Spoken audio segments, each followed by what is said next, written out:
One hot summer afternoon, late in 1972, a Brisbane family went to the neighbourhood pool. It was a local landmark called Hibiscus Gardens, with open-air swimming pools and ice blocks for sale at the front kiosk. Heaps of kids of all ages were swimming about that afternoon, just mucking around in the water. Then an old bloke in Speedos with leathery brown skin and a whistle round his neck called out to one of the girls and asked her to swim across the pool and back. The man was Harry Gallagher, a legend in Australian swimming, who had coached Dawn Fraser to freestyle gold at 3 consecutive Olympic Games.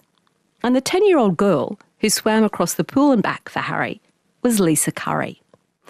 That moment at the Hibiscus Gardens pool when Harry saw something special is where Lisa's swimming career began. Lisa Curry went on to compete at 3 Olympics and become a Commonwealth Games champion, winning gold 7 times, along with 2 silvers and a bronze medal. At 23, she married Ironman Grant Kenny, and Lisa's life became a tabloid staple. In the photos, Lisa and Grant and their 3 kids were bronzed, blonde and beautiful. It looked like everything was golden. But behind the cameras, Lisa and her family were faced with some tough struggles. And in 2020, they experienced a loss that will stay with Lisa forever. Her memoir is called Lisa. Hi, Lisa. Hi, Sarah. How do you remember that moment when Harry called out to you asking you to swim across the pool? I just think of when Harry met Lisa. That's it. I remember it very, very clearly because it was too hot to go to jazz ballet, and we had been having piano lessons as well. And this afternoon, Mum said, "It's too hot, let's go down to the pool." And I remember that day, and I remember what Harry Gallagher looked like. Well, how did he appear to you? Oh, just, brown as a berry. I mean, who walks around in their Speedos? Coaches today would not do that. But Harry did. And I swam across the pool for him a couple of times and he asked me to join his squad. And I started the next day. And when I think about it now, I was taught very well. So my technique must have been something worth looking at. And a good coach can always see a good technique. Well, where had you first learned to swim? I learned to swim with Eddie Kitchener in a backyard pool in Brisbane, and that was after I went to the bottom of the water. It wasn't very deep, a couple of metres deep, but Dad pulled me out when I was 5. Because we were always at the beach and we had a unit at the beach, we had to know how to swim. We were often out in the surf on our surf mats. That's the 60s version of the boogie board. And, it was just that idyllic 60s lifestyle. And in 1972, I started training and never looked back. I loved every moment of it. Why did Harry tell your parents that you should get braces? Because I had really crooked teeth. How does that affect your swimming, Lisa? Well, He said I had to get my teeth straightened because I was going to have my photo taken a lot, which is interesting when I look back at it now because he was right, and I did have braces 3 times. He planted this seed in me, this vision of what I could be, and it was very visual, and I can still see it today where he and my next coach, Mr. King, would paint these pictures of my life and how they would unfold. And it was pretty much exactly how they said. Do you think that you were competitive as a kid even before, Harry first saw you swim or you started training? I think I was, probably. I did athletics as well before I swam. At the age of 8, though, Mum had to walk with me, holding my hand to the start line. But I won, a bronze medal in high jump and a silver medal in athletics. I was just like any other little kid. You don't think about winning. You don't think about losing. You just get on the start line and go as fast as you can, regardless of how you look. But my dad was, he was an entrepreneur. He was very successful. And I think the drive that he had, possibly filtered down to me as well. But like I said, I just loved every moment, and I just get up on the blocks, dive in and swim to the other end as fast as I could. Your dad, as you say, was an entrepreneur, a businessman who came out from Ireland at the age of 20. How strong was his Irish accent? Dad's Irish accent was always really strong, and Dad always loved a beer. In fact, he probably loved a few too many beers, but he'd been at a barbecue or had a few beers, and sometimes I couldn't even understand him. He was still very, very Irish. And, you know, to this day I can still hear and see him, you know, speaking with that accent. But, you know, I was fortunate enough to go back to Ireland when I filmed Who Do You Think You Are, and saw where he was born and where he grew up. And, you know, the Irish pubs are amazing. And when I finished filming that, there were two things I did. I took over some of Dad's ashes with me and spread them in two places in Ireland. And I have a shamrock tattooed onto my wrist.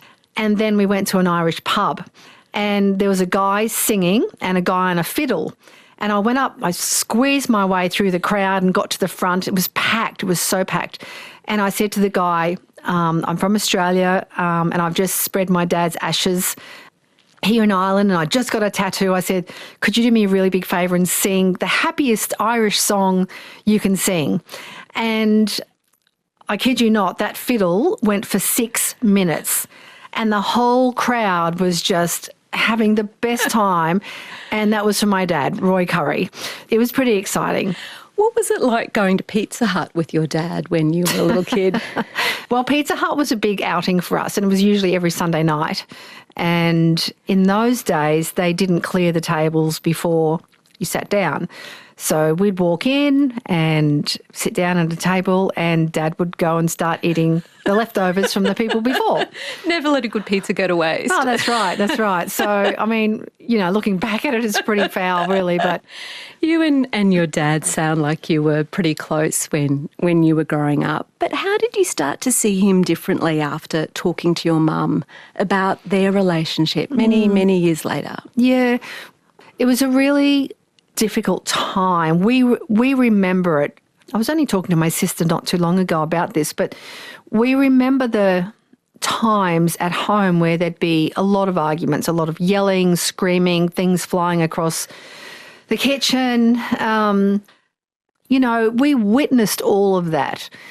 I was able to let it go, and I was the sort of person who just looked at what I was doing and just did that. Whereas my sister held on to it, and she still holds on to it today. She said to me a couple of days ago, how come I can't let this go? And I don't have the answer for that. We grew up under the same roof, but we all experienced the same thing, but it left us in a different sort of mindset about it all. I think my brother he also did what he had to do. Like he was playing the piano 6, 7, 8 hours a day. He's a classical pianist in Europe. So, you know, I had my swimming 4 or 5 hours a day. He had his piano playing 6, 7 hours a day. And my sister, even though she, you know, had things to do, she used to go sailing with my dad. So she was really close to him. So it affected her a lot more than everyone else. But because I was with Mum in her last 30 years, the most, and she was still seeing a psychologist at the age of 86. You know, it became very violent between Mum and Dad, and there were some really horrific moments, and Mum had actually written them all down in this 18-page letter, which she gave each of us, and I couldn't read it. I didn't want to read it, and then she made me read it in front of her one day, and I was horrified. I couldn't believe what I was reading, and she lived with this her whole life. She didn't even live. She just existed. And that's an awful way to live your life. But I didn't know some of the hideous things that happened between Mum and Dad until I read that letter, which was only a couple of years ago. And then I had asked Mum to explain some of it in her own words. And she still had the fear and the pain, the anguish, the trauma, the shame in her face when she was telling these stories. I knew it was bad, but I didn't know it was that bad. So I always struggled with the tug of war between the love for my dad and the horrendous things that he did to my mum. And, you know, we used to always catch up, but I never asked any of those questions. I mean, you're not going to go to your dad and say, hey, why did you belt Mum up, you know, when we were little? I don't know what the response would have been, and confrontation is difficult. So what do you do with that? I don't know. This is the first time that I've actually even thought about what would have happened if I had asked those questions. But not wanting to be confrontational, you just visited, talked about the kids, what was happening, we're there for a couple of hours and then you leave. And as a child, as you say, you already had this incredible focus in swimming, really from that age of 10. You were doing so much training. And after Harry, your next coach was Joe King, or Mr. King, as you still call him. What did he look like? How did he compare to the little brown berry Harry Gallagher? Mr. King kind of looked like Bob Hawke a little bit. So he had that wavy grey and white hair that was nicely combed back off his face. He had his big glasses on. He always wore a straw hat, and he, for some reason, liked to keep the price tag on it. Why? I don't know. I think he just liked everyone to know that he was wearing a $2 hat. But he'd wear usually a white polo shirt and these little blue shorts and shoes and socks. So his legs and his arms were covered with sun cancers that had been burnt off, frozen off, and his skinny little legs, and he used to walk as much as we swam. So he'd walk up and down the pool every single day with us 11 times a week for 2.5 hours each session.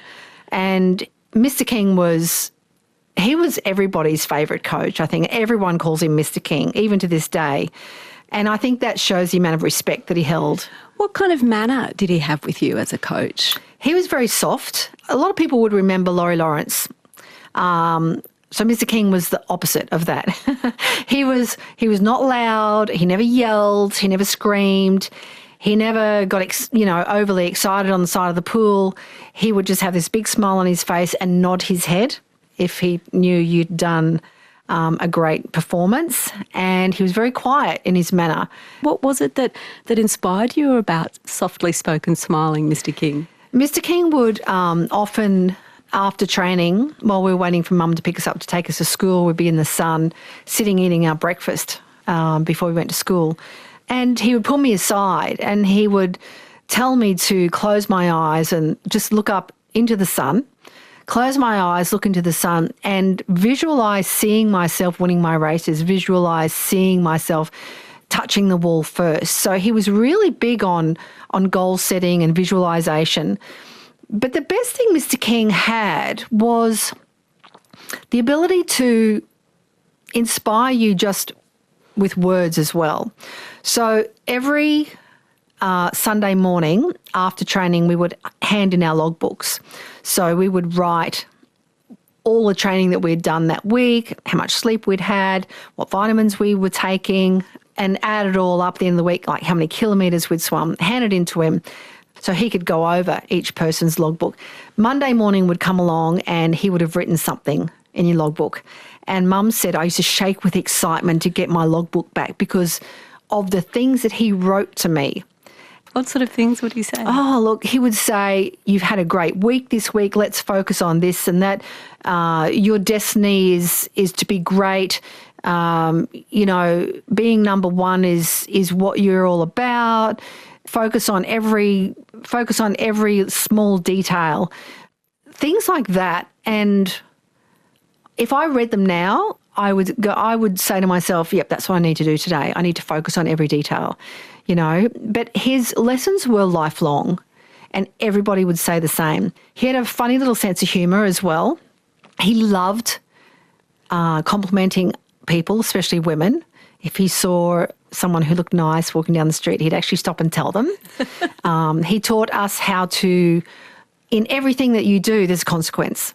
And I still do this today. If this happens, what is the consequence of my actions? And he taught us all those things. So he taught me so many things about myself, about my life, about the world, about, treating other people kindly. He taught me all those things. And I always say that he is my hero. At 16, you were picked in the swim team for the Commonwealth Games in Edmonton in Canada. What was unusual about the Australian tracksuits? Well, my whole life I just wanted to wear the green and gold. And then my first major swimming competition, our track suits were red, white and blue. So then we got green and gold for the World Championships, and they had 1878. Instead of 1978. Yeah, so it had 1878 instead of 1978 embroidered on the tracksuit. Just a typo by the Someone might have noticed that. I know, but so I finally got to wear the green and gold for my first World Championships in Berlin, and that's where we first saw the East Germans. And what did they look like to you? What impression did they make, those swimmers? Well, I was only 16 and I wasn't a very big swimmer. In my later years, yes, I was muscular because I was training in the gym, but I wasn't very tall. And a lot of really good swimmers are quite tall, but the East Germans weren't that tall, but they were very big. They were very blocky. And that was in the height of their drug-taking regime. At the time, we didn't know. You had no idea that was the result of that doping regime? Well, we'd heard stories, but nothing was proven. So they were just stories. But I remember sitting in the marshalling area before one of my races, and the East Germans were in there, and the coach was actually slapping them. And it was to excite the nervous system, which I know now. But at the time, as a 16-year-old, I think, hang on, why are you slapping your swimmers? And they were chewing on something and spitting it into a cup, firstly, which was revolting. But I'm not quite sure what it was, but they were all chewing something. It was black stuff and spitting it into a cup. And then they'd go out and win everything, except for one race, which is still one of the greatest races I have ever witnessed, and that was the women's 400 freestyle where Tracy Wickham won. She broke the world record. She did a 4:03 for a 400 freestyle, and it was still one of the most amazing swims I've ever seen because we were all tiny little skinny things and freezing cold behind the blocks without the big warm coats, and Tracy went out and beat everybody. It was great. Great night. Your first Olympics was in Moscow in 1980, where a lot of those Soviet bloc swimmers again were dominating the pool. What was your impressions of the USSR? What was it like to visit in 1980? Well, it was grey, drab, not much colour around at all. But we weren't there for the scenery. We were there for the racing. You know, there were security guards everywhere. The interpreter that was attached to our team was supposed to have the American team, but because the Americans didn't go, he was transferred to our team, and he still messages me every now and again on Messenger, which is nice. Yeah, it was an interesting time. After each competition, we'd always try and swap togs with someone else from another team. We always wanted the Swedish togs or the Italian togs because they were so beautiful. The Russians and the Germans, they didn't want to swap togs. They wanted to swap togs for vodka. So they wouldn't give us their togs. They wanted to give us vodka. So a few shenanigans happen, after every Games. Well, it was after these Olympics that you went travelling around Europe with two friends. What did you do to your Eurail pass, Lisa Curry? Oh, we were three very naughty teenagers. Thank goodness my mum had no idea what we were doing. If it was my daughter, I'd give her a slap over the ear and tell her to get straight home. We were so naughty. We had a 21-day Eurail pass. And luckily for us, it was from the 3rd to the 23rd of, I don't know, it was August or just after the Games. But we got a black pen and we changed the 3s. So it wasn't computerised, it was just written. So we changed the 3s to 8s. So it was the 8th to the 28th. So we actually got 5 extra days on our Eurail pass. And we were terrified we were going to get caught and thrown into jail. And in fact, we did get thrown into jail one night, but not because we were naughty. What were you thrown into jail for? Well, we got on a train and ended up at a dead end in the middle of night. We were in the Black Forest in Germany, and it was the end of the line, and there was no accommodation, there was nothing open. So we went to the local police station and asked if we could stay there for the night. And they said no. They came out and got us, and they put us in this place for wayward girls. So they locked us in a room. It had no door handles on the inside of the rooms. And we were locked inside these rooms, and we realised that the light switch was outside the room when we closed the door. So we had to sleep with the light on all night, bars on the windows, and they gave us free hot chocolate and croissants for breakfast in the morning. So it was a free night's accommodation too. Well, back in Australia, your focus was swimming. You left behind wild times in Europe, and by the time you were 20, the Commonwealth Games were being held in your hometown in Brisbane. So you'd been really training seriously for 10 years by this stage, by half your life. What kind of things were you doing to prepare mentally for that competition? If I close my eyes now and think about standing on the blocks at Brisbane, I can still feel the texture of the blocks under my feet. That's how clear everything was to me. Because even now, I'm a really visual person. So if I have to learn something, if I write it down or if I see it in colour, I can remember it a lot more. So my swimming was very visual. Sport is very psychological. And half the battle is if you can see yourself, feel yourself winning, then when you do, it's almost like how you thought about it. But you have to do the training to back it up, which of course I'd done. I'd done everything that I needed to do. So when you've done both, it's kind of like the icing on the cake. You had a really fast start off the blocks, Lisa. That was one of your strengths. But you have to watch out in that, not for a false start and not to lose your cool if another swimmer goes early. Why would you watch the race starters, the officials, in the lead up to your races? Yeah, well, back in my day, you were allowed to have one false start. These days, you're not allowed to have any false starts. I would watch the starter start the races before my race just to see what kind of starter he was. And because it was in Brisbane, the starters were the same starters that had been starting all my races in, swimming in Brisbane, hometown. So you kind of get to know if they're a fast starter, if they're a little bit slow, if they're hesitant. So I pretty much nailed every start. Could you hear that crowd that was going so bananas, especially during all of the Australian swims? Could you hear that while you're swimming? Depends what race. So freestyle, not necessarily. Butterfly sometimes. Breaststroke, yes. The crowd can lift you, but it can also put a lot of pressure on you as well. So after I'd won a couple of medals, my last race, I was exhausted already. The crowd was going like doubly nuts because, I'd won all these races and stood up on the blocks to swim in my last race, which wasn't my main event and I wasn't the favourite.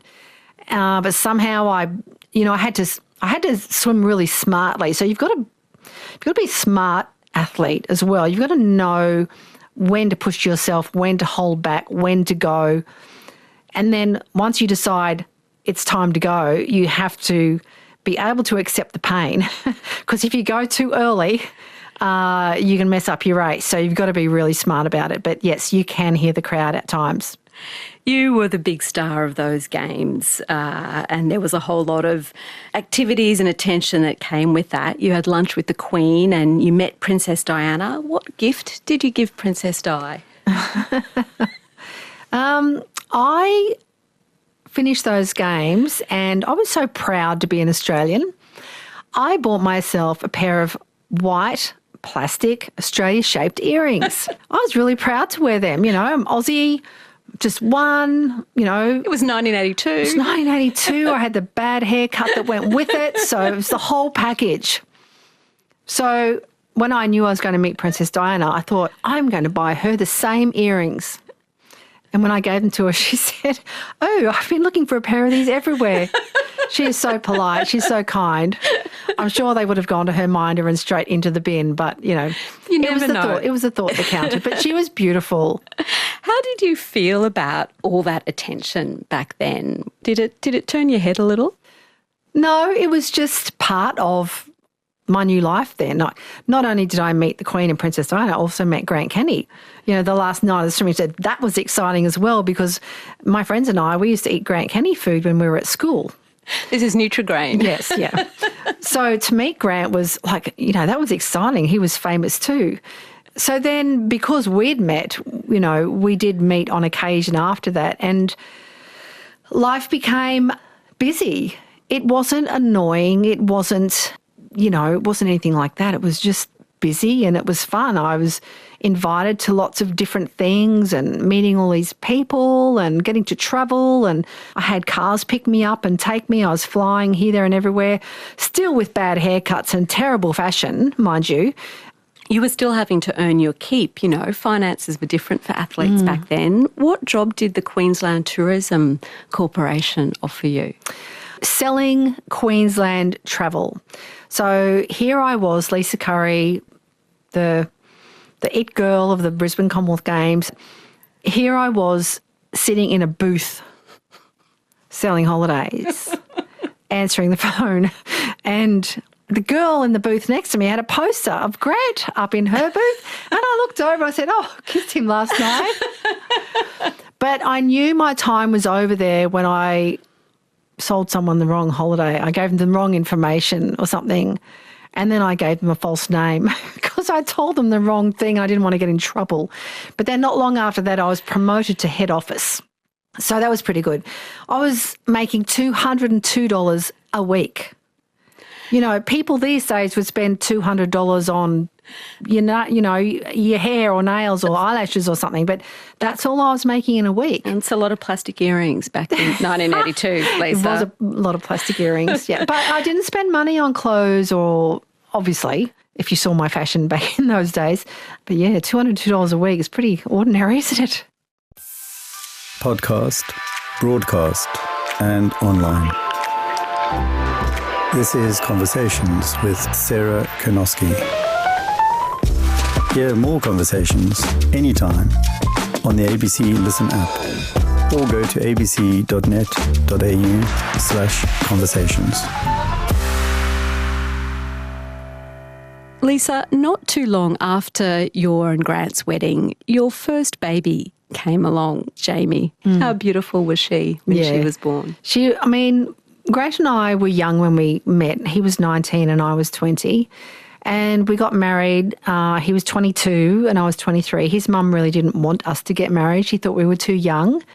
Looking back now, yes, she was probably right. But at the time, we'd already done so much. We'd travelled the world. He was kayaking around the world.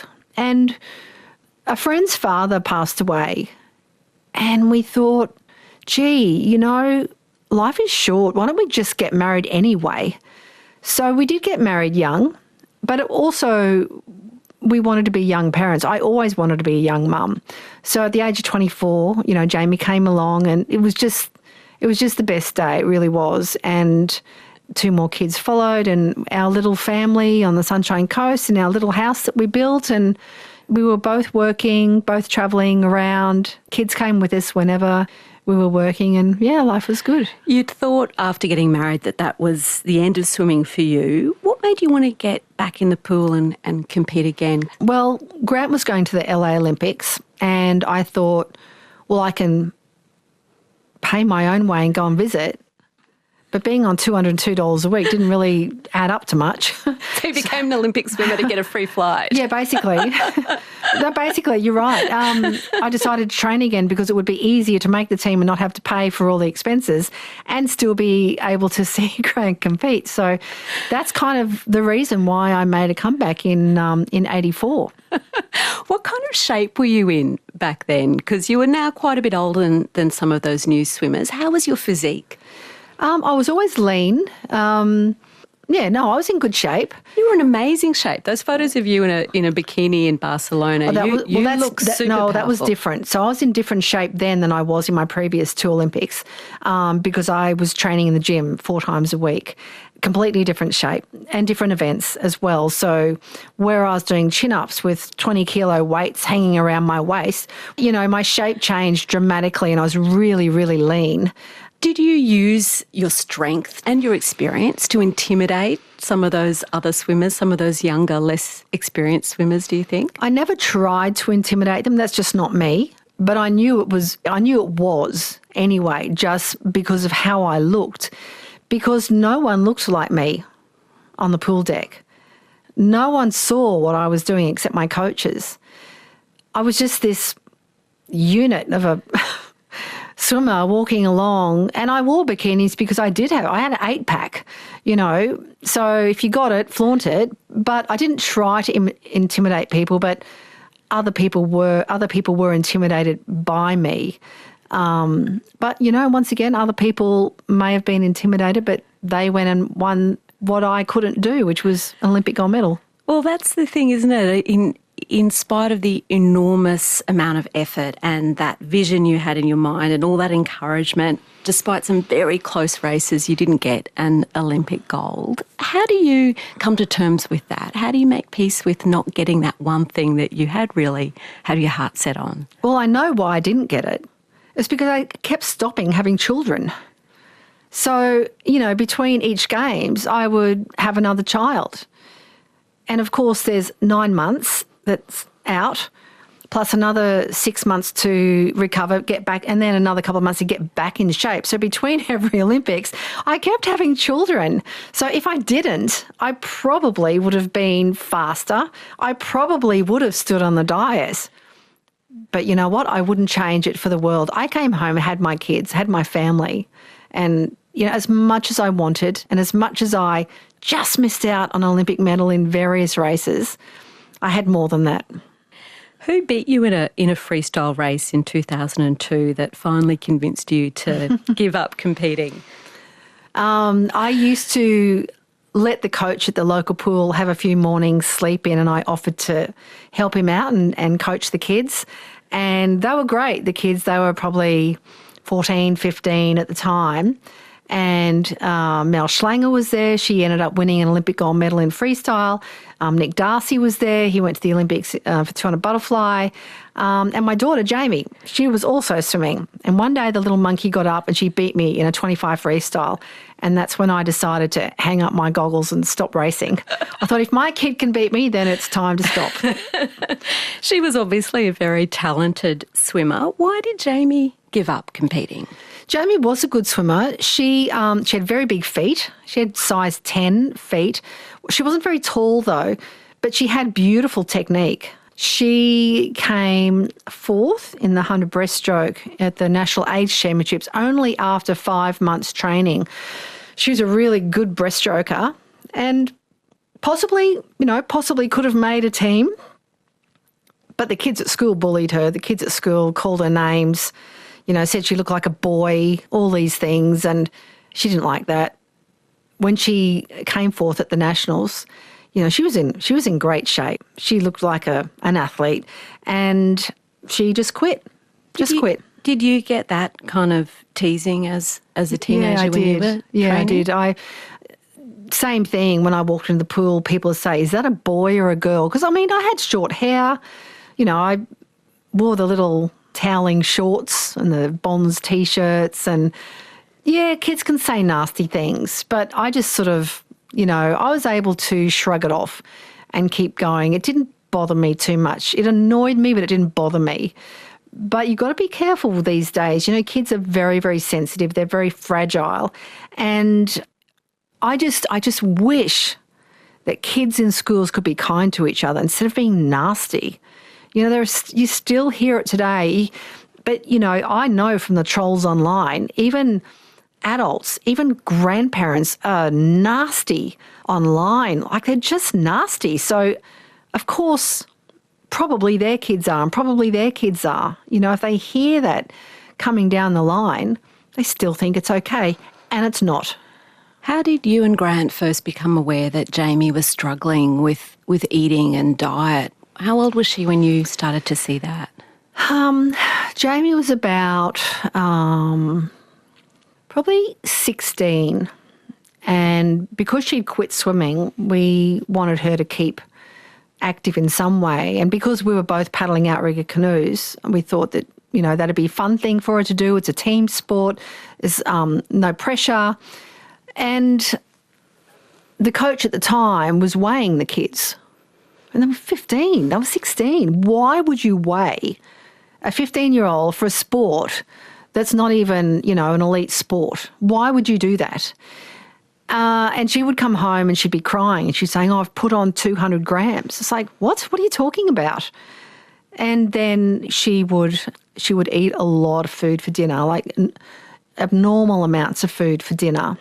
Unlike the other two kids who were very, very picky, but, they'd barely eat what was on their plate, but Jaimi would eat 3 or 4 times that and then disappear very quickly. And I guess we knew when Jaimi came and asked us if we could ring a plumber because the shower was blocked up from vomiting, and that's when we knew something was wrong, clearly. So there were all these little things that happened that we didn't realise at the time that was the start of, these issues.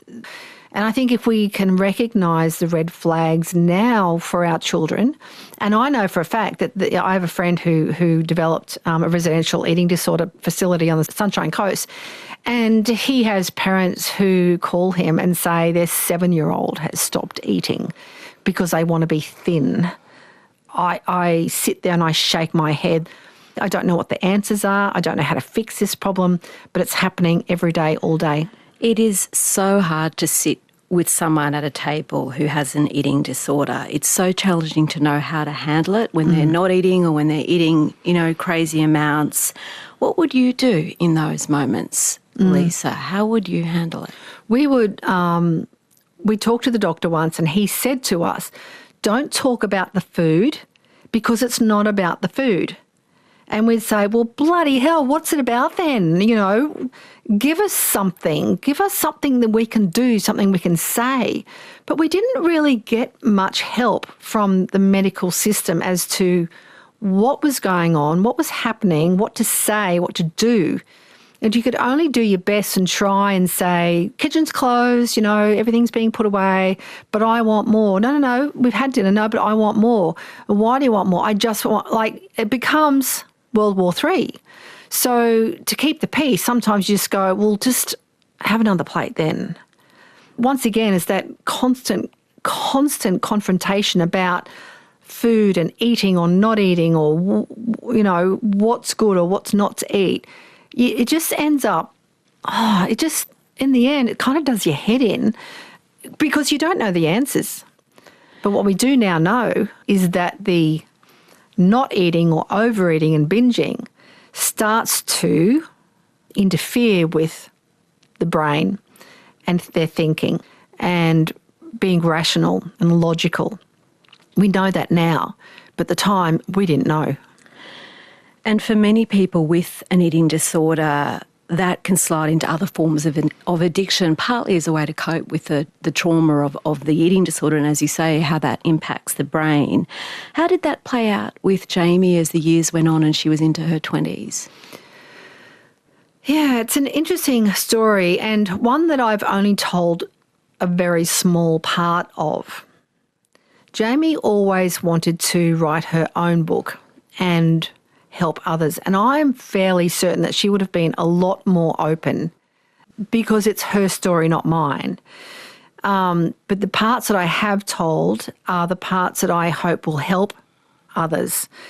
And they manifest in different ways. So Jaimi would have a couple of really good years, but things would be happening and then things would go downhill and then she'd come back up again and then something else would happen and then she'd go down again and come back. And so it was this real roller coaster of emotions for her, up, down, fragile, sensitive, sad, angry, happy, trauma, grief, sadness, all these things all the time.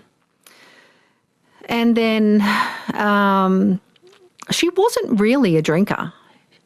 She'd go out with her friends and have a couple. And then one very, very sad incident happened for her where it just broke her heart. And that's when she started to drink to numb the senses, it was just a big Band-Aid on putting on all her grief. And it just got worse and worse and worse. And then, once again, we thought she was turning a corner and she had a nice boyfriend. And then he died. It's like, what more can this poor kid take? And she was so beautiful. And she was so happy at times, but so taken over with shame and grief and sadness that she couldn't find a way out. her beautiful soul was just buried under this shit that been piled on her by things, by people, by being taken advantage of. Because you have to understand, when people have addictions, they're very vulnerable, and people take advantage of that vulnerability. And there were people around, and we know who they are, that just took advantage of her. And so wrong. But at the time, she wasn't in any state to see the difference between right and wrong, because people promised her things. People promised a good life. They promised this, they promised that, and they had no intention. They just wanted what they wanted from her. And it was hard to watch the decline. Did hospital almost become a safe place for her? Yeah, she actually enjoyed being in hospital because it was safe for her. But as anyone with addictions will know, they'll probably understand. See, for people who don't understand any of this, who have never been through it, this is all probably really new to them.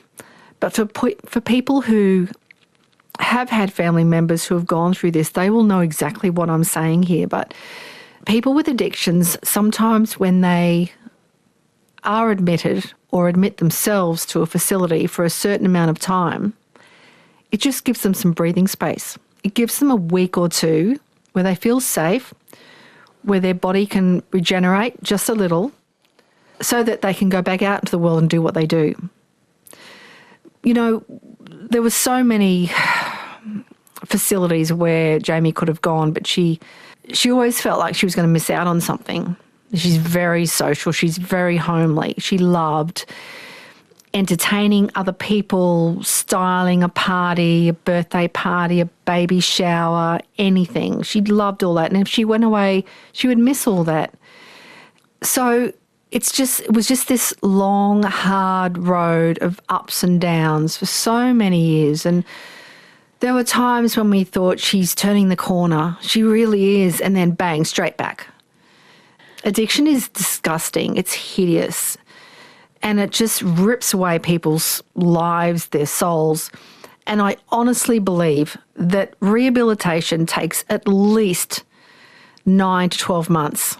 It's not a 28-day fix. But the only person that can fix them is themselves. As a parent, Lisa, it's such a devastating thing to watch your child slowly kill themselves in a way. How were you keeping yourself sane in those years? When you look back now, what was keeping you afloat? The other kids, our family. People have no idea that we went through this for 18 years. And you put on your big girl panties in the morning, you put on your strong face, your happy face, and you go out and do what you need to do, and then you come home and fall in a heap. And most of the time it's just a facade that you see of this personality that is not really who you are. It's you just trying to get through the day. But now I don't have any strength left. I don't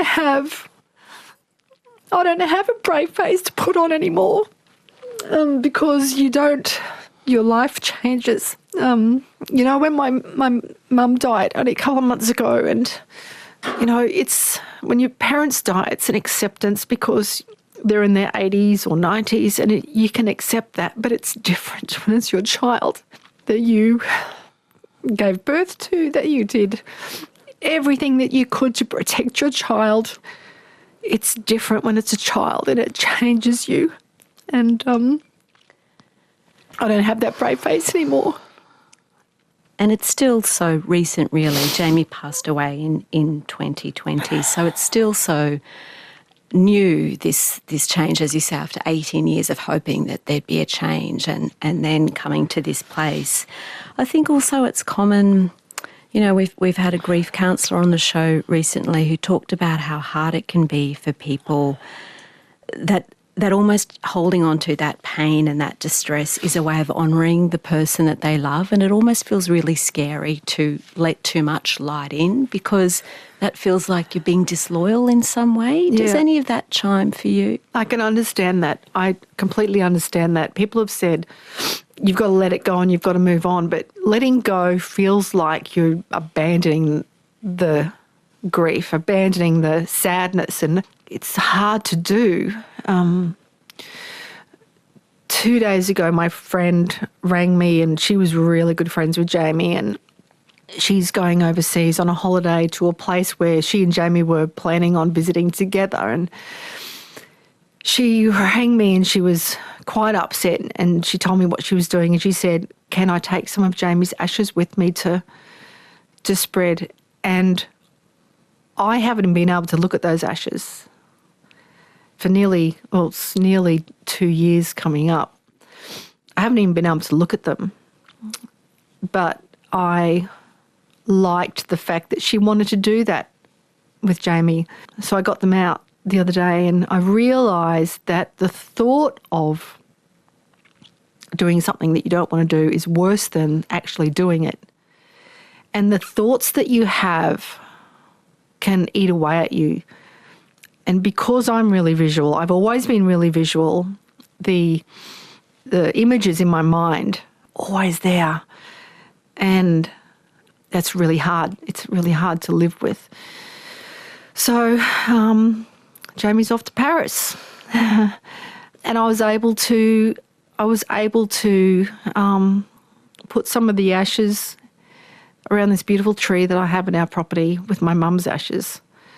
So that's a kind of healing journey as well, but I wouldn't have done that if it wasn't for our friend.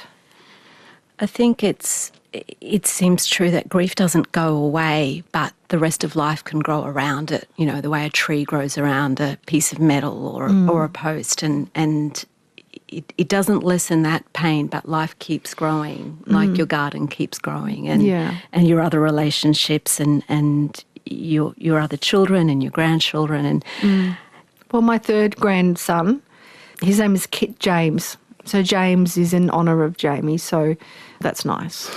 Yeah. Your partner, Mark, helped make a special garden in honour of Jaimi and you, and that relationship is somewhere in your life that there is light and happiness. Tell me about him. What does he bring to your life, Lisa?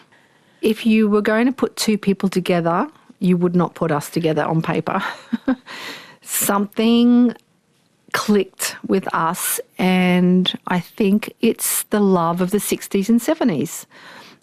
It's the 60s and 70s music, of combis, of vintage, all of those things that we both love and still do. Jaimi used to come and stay with us, and Mark's a funny guy.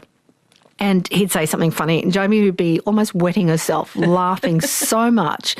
The kids love him. Grant loves him. You know, everyone loves Mark. Who doesn't? He's kind and caring and funny. He's kind of, we're different but complementary. And he has been there for me when it's been really hard. He's a special kind of guy. You know, he's made me less reactive to things, and I'm a lot more calm being around him. Yeah, he's a very good guy. I'm very lucky. You say that you're such a visual person. What would Lisa Curry at 70, what would things look like for you if things go well these next 10 years? How do you see yourself in your life? Well, that's a good question because I don't really know. I've always been so goal-driven that now, after the last 2 years, I feel like I've lost all of that, I don't know where I'm going to be. I don't know what I want to do. I don't even know who I am. I don't know who I want to be in 10 years, whereas before I'd always know that, and I'm a bit stuck.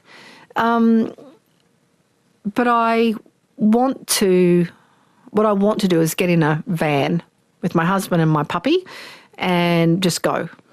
And I think that for me would be really good to just heal my last, 30, 40, 50 years.